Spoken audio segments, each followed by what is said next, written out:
Good morning once again. Today we are going to talk about, or we are going to consider new information which we have discussed in the context of Shakespearean plays. आपण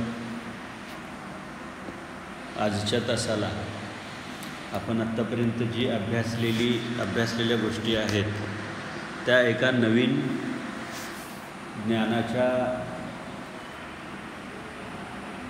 संदर्भामध्ये शेक्सपिरियन comedy, शेक्सपिरियन pledge याबद्दल विचार करणार आहोत.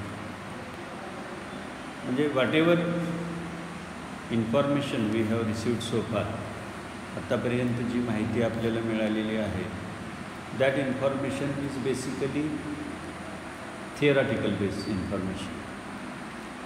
We need to think about some practical things or whatever happened about or how this theory is applied in the general practice.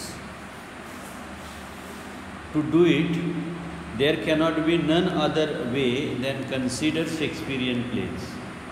Shakespearean प्लेजच्या संदर्भात विचार करणं हीच गोष्ट आपल्याला अधिक फायदेशीर ठरेल. Basically we know that adaptation is readjusting material of one medium into the other medium. पहिल्या मीडियममधून दुसऱ्या मीडियममध्ये मटेरियल जे असेल किंवा जे सीन्स असतील, जी कथा असेल, जे कथासूत्र असेल त्याचे रिॲडजस्टमेंट करणं, अल्टरेशन करणं, थोडासा चेंज त्याच्यामध्ये आणणं, नवीन सर्कमस्टन्सेसमध्ये ते फिट करणं म्हणजेच ॲडॅप्टेशन असतं. ही एक गोष्ट आपण सुरुवातीच्या कालावधीमध्ये शिकलेलो आहोत. Then it came to how it is applied in the field of cinema, because our paper focuses a relationship of literature and cinema, how these two fields are intimately related with each other, what is the relationship between them. Now what happens, old literature is transformed into new literature. New literature means drama is made into cinema. नाटकाचं रूपांतर चित्रपटामध्ये केलं जातं आणि drama and cinema are quite different forms. This is called transformation. Form is changed. इथं काय केलं जातं, त्याचा जो फॉर्म असेल तो फॉर्म इथं आपल्याला बदललेला दिसून येतो. It is a kind of transformation. It is a kind of transformation. When this kind of transformation takes place, there is always question of fidelity. And yesterday we discussed this question of fidelity. प्रामाणिकपणा किती असतो हा प्रश्न आपण काल अभ्यासलेला आहे, बरोबर आहे. Now we will think about the same aspects in the context of Shakespearean plays. आपण तेच मुद्दे शेक्सपियरच्या नाटकांच्या संदर्भामध्ये अभ्यासणार आहोत. Now Shakespearean plays are famous till today. Shakespearean plays are famous till today. आजपर्यंत ही नाटकं प्रसिद्ध आहेत. का प्रसिद्ध आहेत? Because they have universal appeal. They do not know the bounds of time. बऱ्याचशा गोष्टी ज्या असतात त्या वेळेच्या मर्यादेमध्ये बांधलेल्या असतात. म्हणजे even if you go to watch a movie like Sholay चित्रपट जरी आज तुम्ही बघायला गेला तर तो चित्रपट आपल्याला आज बरा वाटत नाही, कारण का technology has changed, the art of making movie has also change. चित्रपट बनवण्याचं तंत्र जे आहे ते तंत्रसुद्धा बदललेलं आहे. बऱ्याच गोष्टी बदललेल्या आहेत. त्यामुळे तो चित्रपट आज आपल्याला पिरियड प्ले वाटतो, त्या काळचं नाटक, त्या काळचा चित्रपट वाटतो आणि तो आज आपल्याला तेवढा इंटरेस्ट देत नाही. पण शेक्सपियरची जी नाटकं आहेत ती नाटकं आजही आपल्याला का बघाविषयी वाटतात किंवा आजही त्याच्यामध्ये आपण काय शोधत असतो, तर मुळात शेक्सपियरची नाटकं जी आहेत त्यांचं अपील हे युनिव्हर्सल आहे. म्हणजे सगळ्यांना त्यांनी ते अपील करतात. वन्स व्हॉट हॅड हॅपन, एकदा काय झालं की Shakespeare's play was being performed in China आणि चायनामधला एक माणूस थिएटरमध्ये उठून म्हणला की अरे this fellow is not of England but he is of world. कारण का तो काय म्हणला की या माणसानं ज्यानं नाटक लिहिलेलं आहे, या माणसानं ज्यानं नाटक लिहिलेलं आहे हा नाटककार फक्त इंग्रजांचा नाही तर तो सगळ्या जगाचा आहे. याचा अर्थ काय की त्यानं लिहिलेल्या नाटकामधला कंटेंट जो आहे तो आजही आम्हाला समर्पक आहे. तो भूगोल आणि वेळेच्या ज्या मर्यादा आहेत त्या मोडून आपल्यापर्यंत पोहोचतो. म्हणून शेक्सपियरियनचं नाटक हे आपण या नाटकाच्या ह्याच्यामध्ये अभ्यास करणार आहोत. नाव वन शुड नो, हे सगळं बघण्याच्या अगोदर एकाला एक माहिती आपल्याला पाहिजे की Shakespeare lived in England. Shakespeare कुठं राहायला? Lived in England. Now the background of England and background of our country is enormously different. ही अगदी प्रचंडपणे वेगळी आहे ना. इंग्लंडचं वातावरण आणि आपलं वातावरण तेच आहे का? इंग्लंडमधली सिनरी, इंग्लंडमधले लोक, do they think the same way as we think? आपण जसा अभ्यास विचार करतो तसाच ते विचार करतात का? नाही. तर ही जी बॅकग्राऊंड आहे ही बॅकग्राऊंड प्रचंड वेगळी आहे. ही बॅकग्राऊंड प्रचंड वेगळी आहे आणि या गोष्टींना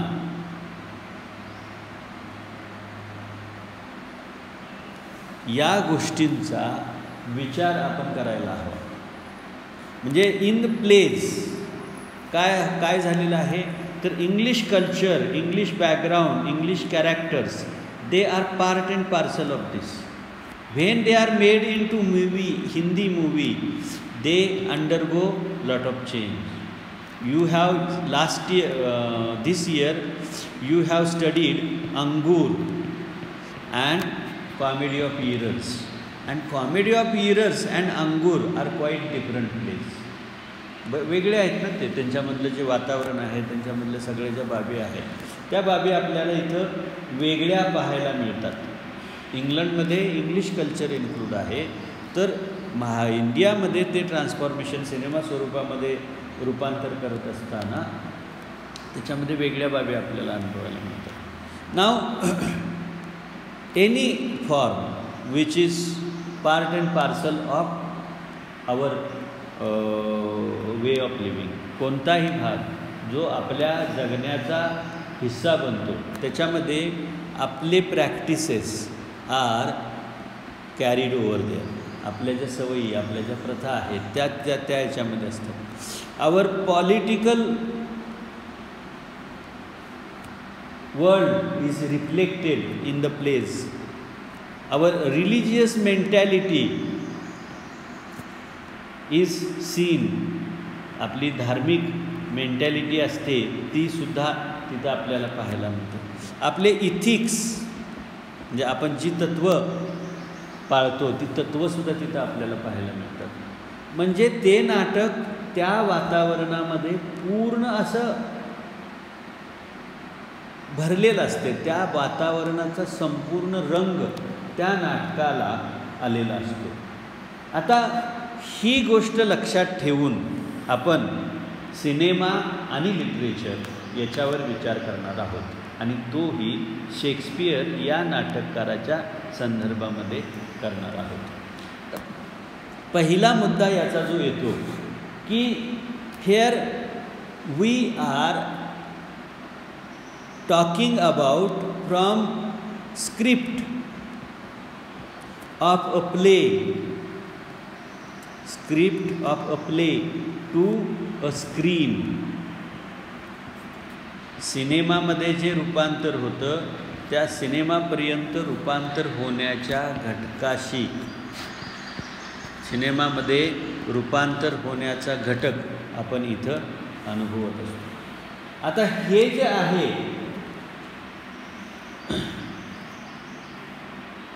इथं काय एवढं होऊ शकतं का, ह्यातले सीन जसे नवीन सिनेमा तयार करत असताना त्याला योग्य असे नुसते ट्रान्सफॉर्म करून चालतील का? नाही.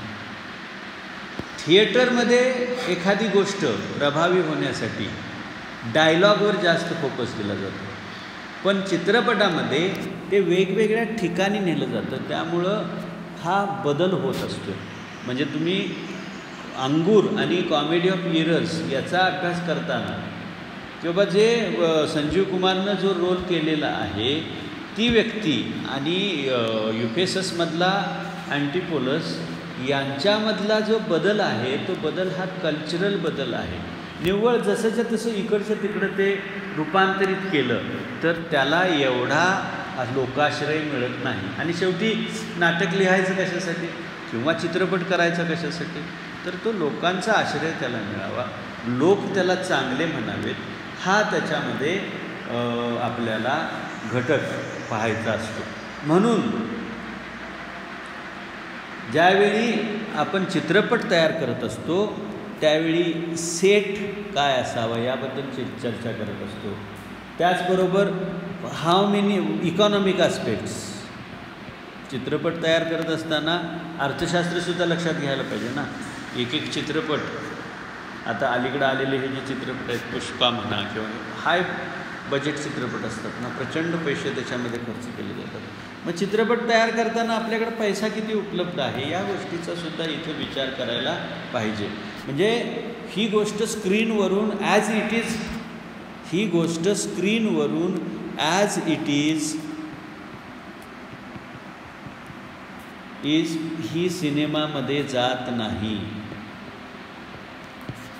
ही सिनेमामध्ये जात नाही. त्याच्यामध्ये बदल होतो आणि ते बदल आर्थिक आणि सेटिंगच्या माध्यमामध्ये आपल्याला पाहायला मिळतात. नाव दुसरा आस्पेक्ट जो असतो तो it is about dialogues.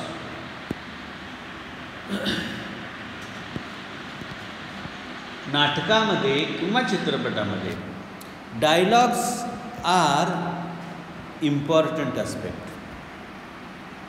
Besides music, background, बघा डायलॉग, बॅकग्राऊंड सीन्स,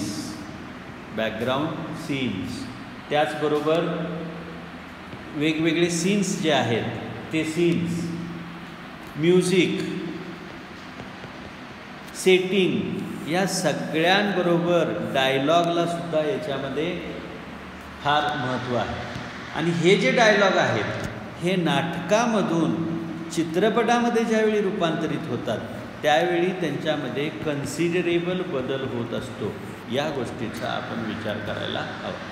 यांच्यामध्ये एक लक्षात घेण्या एवढा मोठा बदल आपल्याला अनुभवायला मिळत असतो. तेव्हा शेक्सपियरचं नाटक असेल, समजा कोणतं किंग लियर, आणि किंग लियरचं कोणत्या चित्रपटामध्ये कोणत्या नाटकामध्ये रूपांतर केलेलं आहे, भारतामध्ये ॲडॅप्टेशन केलेलं आहे, नटसम्राट या नाटकामध्ये केलं, आणि पुन्हा या नाटकाचं मराठी नटसम्राट या चित्रपटामध्ये रूपांतर केलेलं आहे. आता आपण हा चित्रपट आणि मूळ नाटक यावर जर विचार केला तर चित्रपटामधले जे डायलॉग आहेत ते डायलॉग वेगवेगळे सीन जे आपल्यासमोर हलत जातात त्या सीनला पोषक असे डायलॉग केलेले आहेत. मूळ नाटकामध्ये असलेले डायलॉग इथं आपल्याला पाहायला मिळत नाहीत. याच्यामध्ये हा जो बदल होतो, हे जे मॉडिफिकेशन होतं ते मॉडिफिकेशन आपण चित्रपट निर्मिती करत असताना किंवा ट्रान्सफॉर्मेशनचा विचार करत असताना विचारात घ्यायला पाहिजे. Now plays are cultural specific. Playwrights attempt to present characters in the particular cultural background. आता समजा तिसरा जो घटक आहे तो घटक म्हणजे काय की नाटकं ही कल्चर स्पेसिफिक असतात. ही त्या संस्कृतीमध्ये असतात म्हणून ती तशी नाटकं असतात. म्हणजे घाशीराम कोतवाल हे नाटक आपल्याला का आवडतं? कारण त्याच्यामध्ये ब्राह्मणांची जी मानसिकता व्यक्त केलेली आहे ती आपल्या संस्कृतीमध्ये आपल्याला अनुभवायला मिळते ना. आपल्या संस्कृतीमध्ये ती अनुभवायला मिळते म्हणून आपल्याला ती अत्यंत आवडत असते की ते कल्चरल स्पेसिफिक असतात. त्या म्हणजे आपल्याला बाजीराव पेशव्यांच्याबद्दलची बरीचशी माहिती आहे आणि ती माहिती असताना जर घाशीराम कोतवालमधल्या ज्या बाबी लिहिलेल्या आहेत त्या बाबी आपल्याला प्रचंड भारावून सोडतात. ही गोष्ट आपण लक्षात घ्यायला पाहिजे. The screen on the stage are suggestive of locations whereby the audience gets the idea of everything by associating his background knowledge with the scene. आता आपल्याला काय माहीत आहे? बॅकग्राऊंड माहिती आहे. आपल्याला बॅकग्राऊंड माहिती आहे. आता ही बॅकग्राऊंड पेशव्यांची माहिती आहे ना. पेशवे घाशीराम कोतवाल. आता घाशीराम कोतवाल याच्यावर समजा चित्रपट तयार केला तर हा चित्रपट कसा तयार होईल? हा चित्रपट पुणे आणि पुण्याच्या शेजारी जे लोकेशन्स आहेत तिथले सीन्स घेतले जातील ना. आणि मग आपण आपल्या मनामध्ये ती बॅकग्राऊंड आणि पुणे याच्यामधला संबंध आपल्याला ही बॅकग्राऊंड माहीत असल्यामुळं याचा अर्थ प्रेक्षकांना पटकन समजतो. बरोबर आहे का नाही? याचा उपयोग इथं होत असेल. पण याच्यामध्ये दुसरी एक गोष्ट काय असते? चित्रपटामध्ये सीन्स फॉलो द सीन्स. सीनच्या पाठोपाठ सीन जात असतात.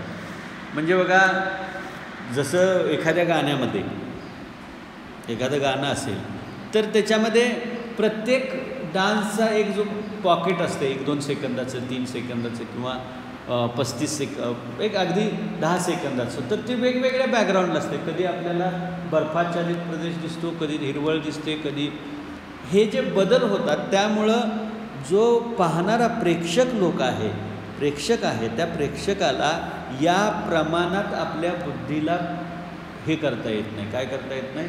बुद्धीला सुद्धा तेवढी गती देता येत नाही.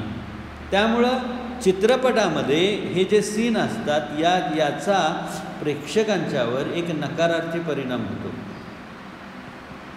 सीन हलत नसल्यामुळं नाटकामध्ये माणूस बसून असा बघत असतो आणि त्यामुळे सीनवर तो चिंतन करू शकतो. पण चित्रपटामध्ये हे सीन सातत्यानं बदलत असल्यामुळं यामध्ये याचा म्हणजे ऑडियन्सला अर्थ लावण्यामध्ये अडसर निर्माण होते. चित्रपटामध्ये in movies these scenes sometimes are readymade scenes. म्हणजे हे सीन्स काय असे प्रत्यक्षात साईटला नसतात तर ते एक रेडीमेड केलेलं स्ट्रक्चर असतं. त्या स्ट्रक्चरमध्ये या गोष्टी घडत असतात आणि या माध्यमातून आपल्याला कल्चरल आणि जिओग्राफिकल बॅकग्राऊंड प्रेझेंट करण्याची संधी, cultural and geographical background present करण्याची संधी आपल्याला चित्रपटाच्या माध्यमातून मिळत असते. याचाही विचार आपण यामध्ये करायला पाहिजे. आता ॲज टाइम्स चेंज्ड लिटरेचर म्हणजे ड्रामा आणि सिनेमा यांच्यामधला हा जो सरळ संबंध आहे त्या संबंधाचा आपण विचार केला तर नाटकामध्ये असणारी बाब नाटकामध्ये असणारी बाब चित्रपटामध्ये एका वेगळ्या पातळीवर जात असते, याचा आपण विचार करायला हवा. तर या माध्यमामध्ये आपण ज्यावेळी विचार करतो त्यावेळी एक गोष्ट आपल्या लक्षात यायला हवी की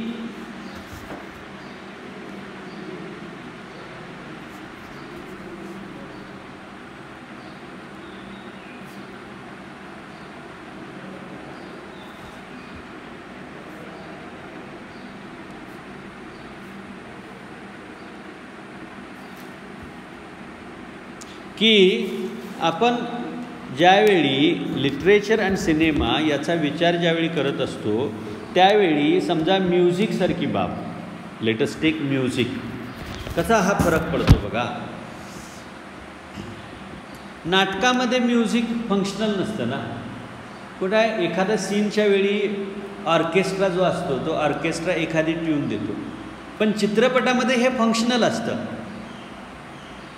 म्हणजे समजा हिरो आणि हिरोईन जर पावसाचा सीन असेल तर पावसामध्ये ढगांचा गडगडाट आणि लाईटनिंग या दोन गोष्टी संगीताच्या माध्यमातून जनरेट केल्या जातात. हा फरक आहे ना.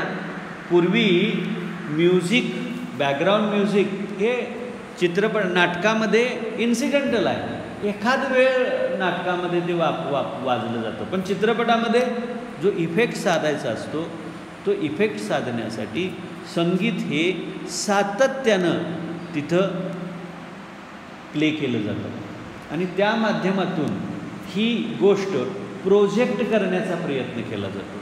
बरोबर आहे का नाही? म्हणजे म्युझिक, नाटकातलं म्युझिक आणि चित्रपटातलं म्युझिक हे वेगळं असतं.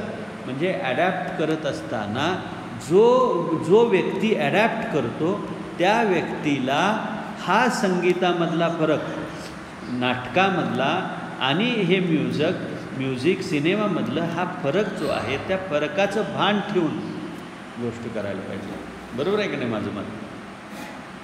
आता दुसरी गोष्ट म्हणजे काय आहे, हिस्टॉरिसायझिंग. शेवटचं lecture, yes I will tell. हां, अरे फॅन बंद करत जावा शेवटचं लेक्चर ज्यावेळी असतं तर नाटक आणि चित्रपट याच्यामध्ये म्युझिकचा जो घटक आहे तो म्युझिकचा घटक आपल्याला वेगळ्या पद्धतीनं अनुभवायला मिळत असतो. आता next thing is related with historicizing historical background. Now in historical background there are several things. आता historical background म्हणजे काय असतात तर there are references to social, political and cultural background. म्हणजे इंग्रजीमध्ये लिहिलेलं नाटक असेल तर ते शेक्सपियरनं लिहिलेलं नाटक असेल ते त्याच्या पिरियडमध्ये सेट असतं. The play is actually set in, कशामध्ये सेट केलेला असतो तो त्या वातावरणात असतं.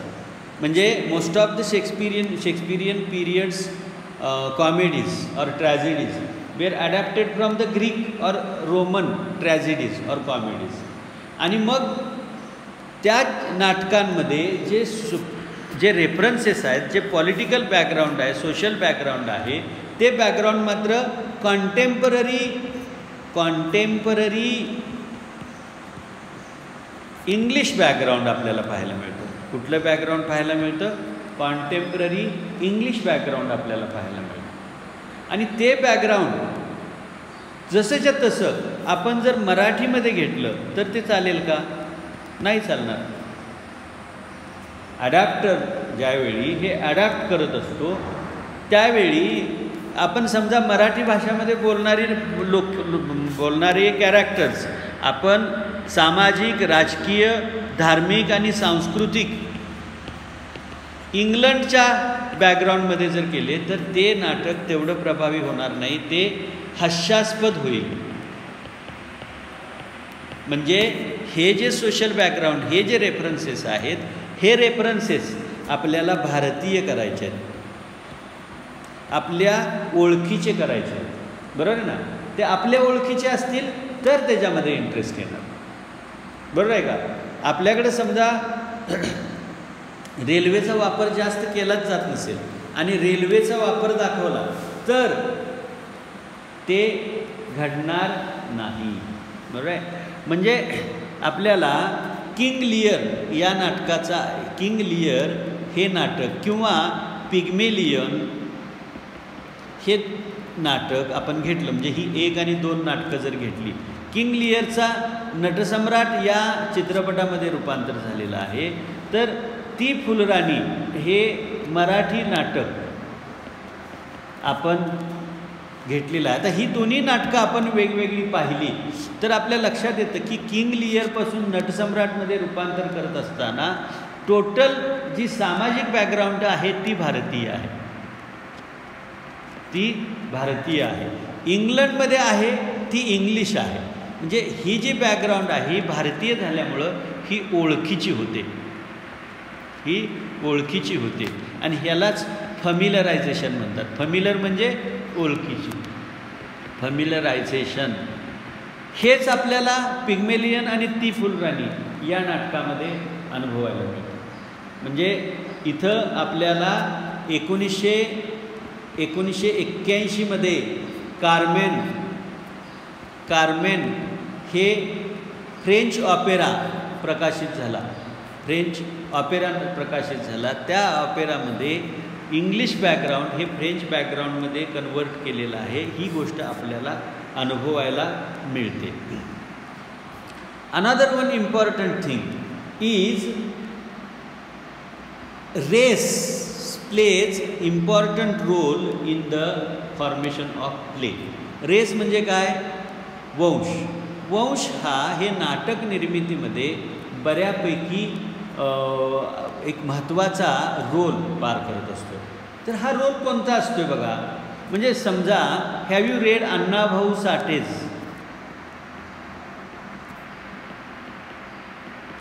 कोणती कादंबरी? फकीरा.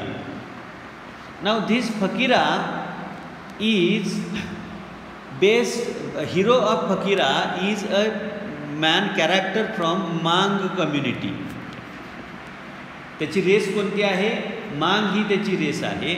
आणि याच्या जीवनामध्ये येणाऱ्या समस्या आणि त्या समस्यावर ओव्हरकम होऊन फकीरा नावाचा एक हिरो त्यानं गरीब लोकांना कशी मदत केली हे या चित्रपटामध्ये, हे या नाटकामध्ये आपल्याला पाहायला मिळते. What is in this play? This play, the hero of this play is from Mang community. मांग कम्युनिटीचा तो आहे. आणि मग तो गरीब होत असताना तो गरिबांना कशी मदत करतो ही थीम या नाटकामध्ये आपल्याला अनुभवायला मिळते. But this play was adopted in making a movie named Fakira. Fakira हा चित्रपट हिंदीमध्ये निर्माण करण्यासाठी CP दीक्षित यांनी हा चित्रपट तयार केला. आता हा चित्रपट तयार करत असताना, हिंदीमध्ये तयार करत असताना काय केलं तर इथला हिरो मांग ह्या कम्युनिटीचा होता, पण फकीरा चित्रपटामध्ये त्याला ही जात दिली नाही, तो भारतीय आहे असं तिथं संकल्पना केली की जेणेकरून हिंदीमध्ये हा चित्रपट दाखवला तर तो अखंड भारतभर बघितला जाईल आणि भारतभर ती काही मांग ही जात नाही. म्हणून हा जो रेसियल संदर्भ जो आहे तो रेसियल संदर्भ काढून टाकण्याचं काम सुद्धा चित्रपटात केलं जातं, करावं लागतं. याला डिरेसियलायझेशन म्हणतात, याला डिरेसियलायझेशन म्हणतात. लक्षात आलं का? डिरेसियलायझेशन म्हणजे काय? हा मांग कम्युनिटीचा आहे, त्याचा जो प्रभाव आहे तो प्रभाव कुठेपर्यंत राहणार? फक्त महाराष्ट्रापर्यंत राहील ना, जिथं लोकांना माहीत आहे, तेही वेस्टर्न महाराष्ट्रामध्ये, विदर्भामध्ये पुन्हा ते माहीत होणार नाही. किंवा त्यांच्या परंपरा, त्यांच्यामध्ये असणाऱ्या गोष्टी ह्या वेगवेगळ्या असतील. म्हणून मग काय होतं की त्यातली जातच काढून टाकली जाते. याला डिरेसियलायझेशन म्हटलं जातं. हे संदर्भ फक्त रेसच्याच संदर्भात आहेत, एकाच्या वंशाच्या संदर्भात आहेत. एवढंच न राहता त्या वंशाच्या पलीकडं सुद्धा या गोष्टी केल्या जातात. Now last aspect which we have to consider is embodying or disembodying. Now let us consider what this aspect is. The basic aim of transformation is creating a mass market. मुख्य उद्देश काय असतो की संपूर्ण जगापर्यंत ते पोहोचवायचं असतं आणि त्याचा पैसा तयार करायचा असतो. Original work provides this opportunity. समजा शेक्सपियरचं नाटक असेल, ते नाटक आपल्याला चित्रपटामध्ये तयार करायचं असेल, किंवा जेन ऑस्टेनचं प्राईड अँड प्रिज्युडाइज ही कादंबरी आहे. ही कादंबरी ऑलरेडी बऱ्याच लोकांना माहिती आहे ना. ही कादंबरी बऱ्याच लोकांना माहिती आहे आणि त्यावर जर चित्रपट बनवला तर तो बरेच लोक पाहतील, बरोबर आहे की नाही. जास्त लोक, most people will watch it. आणि त्यांनी बघितला की जे पैसे घातलेले आहेत ते पैसे त्यांना पुन्हा परत मिळतील. ही बाब आपल्याला इथं पाहायला मिळते कमी. तर the adapter however a new should not differ much from the original. तरीसुद्धा हे जे नवीन आहे ते ओरिजिनलपासून फार वेगळं असू नये, या गोष्टीचं आपण भान ठेवलं पाहिजे. Most of the time the adapter takes the body of work as it is and weaves he story around the theme. बऱ्याच वेळ काय होतं की नाटककार किंवा चित्रपट तयार करणारा मूळ जे नाटक आहे ते तसंच ठेवतो आणि मग नवीन संहितेमध्ये सिनेमामध्ये ज्या थीम्स आहेत त्या थीम्स, त्याला ज्या काही थीम्स सांगायच्या आहेत ना, त्याला एखाद्या विषयावर चर्चा करायची असते. समजा आज एखादा चित्रपट निर्माण केला, what is intention of that making that cinema.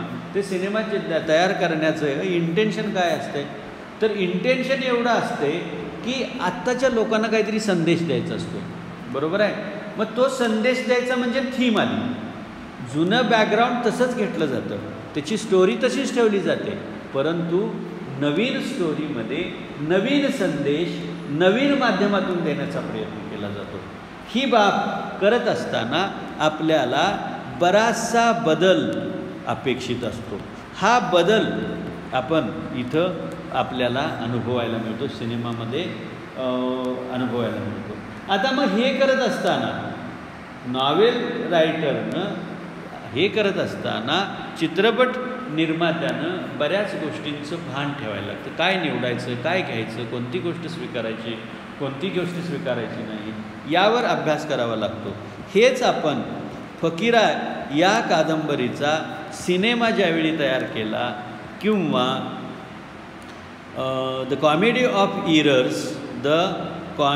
Of इरर्सचा ज्यावेळी अंगूर नावाचा चित्रपट तयार केला, या संदर्भामध्ये ज्यावेळी आपण अभ्यास करतो त्यावेळी ही बाब आपल्या प्रकर्षानं लक्षात येते. अशा पद्धतीनं आपण हा जो घटक आहे ट्रान्सफॉर्मेशन याचा अभ्यास संपवलेला आहे. यानंतर चित्रपटामध्ये ट्रान्सपोजिशन जे होतं त्या ट्रान्सपोजिशनचा विचार नंतरच्या तासाला करू. धन्यवाद. थँक्यू.